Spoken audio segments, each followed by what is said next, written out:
Eto na nga mga chong, marami tayong basketball updates.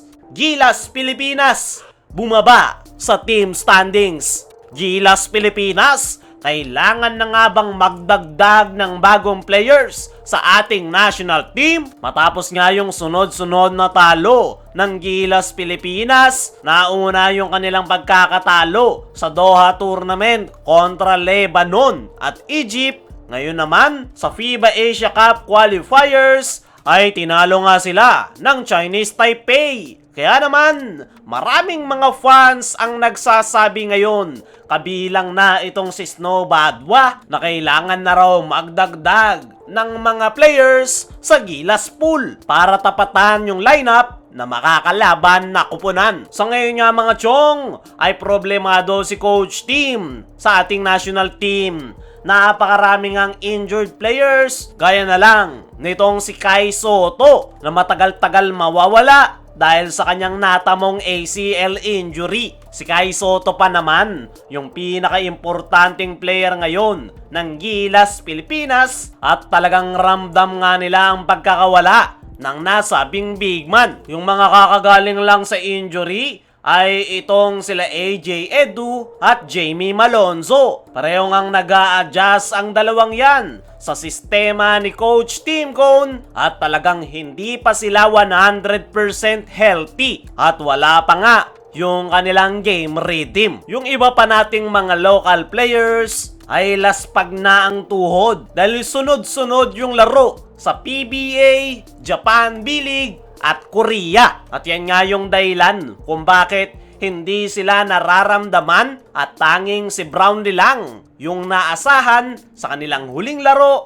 kontra Chinese Taipei. Para sa akin mga chong, ay may point naman yung sinasabi ng karamihan na magdagdag ng mga bagong players para sa ating national team dahil nakakaramdam na nga ng fatigue yung mga Gilas players. Ang ilan nga sa mga sinasuggest ng mga Gilas fans ay itong sila Quentin Melora Brown at Jordan Heading. Si Jordan Heading ay pwede itong ipasok ni Coach Tim Cone. Pwede nga nitong palitan si CJ Perez dahil hindi nga bagay sa international stage yung kanyang laro. Kaya kung may papalitan sa Gilas ay itong si CJ Perez para ipasok si Jordan Heading, at kung mangyayari yan ay masusolusyonan yung problema nila pagdating sa kakulangan na outside shooting. Pagdating naman kay Quentin Melora Brown ay isa nga itong young talented big man. Pwede rin itong masolusyonan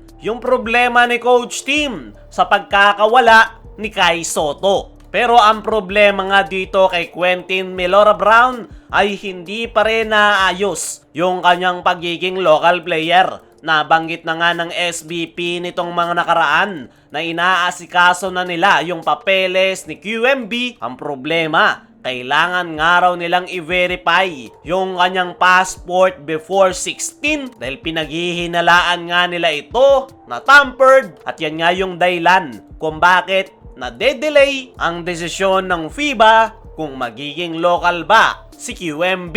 Para sa akin mga chong, ay okay naman yung lineup ng Gilas ni Coach Tim Cone. Pero kailangan nga ng konting pagbabago dahil kailangan talaga nilang mag-adjust sa pagkawala ni Kai Soto. Medyo humina nga ang Gilas pagdating sa ilalim, kaya naman kailangan talaga nilang idaan sa outside shooting. Pero tingnan natin kung ano yung magiging adjustment ni Coach Tim Cone. Dumako naman tayo dito sa kabilang balita. Gilas Pilipinas, bumaba sa team standings. Ayon nga sa inilabas na panibagong FIBA Asia Cup Qualifier Smart Power Rankings ay bumagsak nga ang Gilas Pilipinas.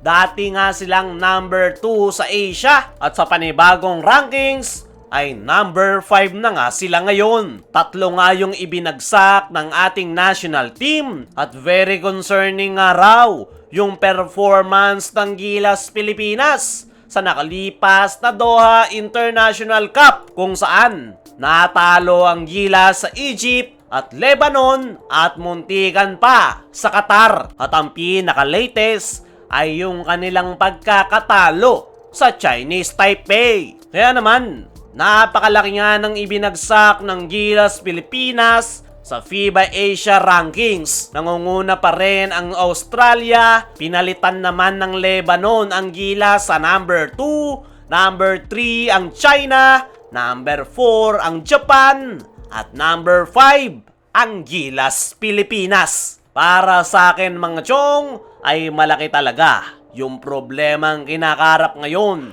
ni Coach Tim Cone sa ating national team. At nagsimula nga ang lahat ng yan sa pagkakawala ng kanilang main big man na si Kai Sotto. Sa lineup ng Gilas ay si Kai Sotto yung masasabi nating isa sa importanteng players ni Coach Tim Cone. Napakalaking kawalan talaga nito sa ating koponan dahil apektado talaga yung kanilang laro. At ang resulta ay bumagsak tayo sa team standings. Kayo mga chong, ano ang masasabi nyo na from number 2 in Asia ay bumagsak ang Gilas sa number 5 ranking?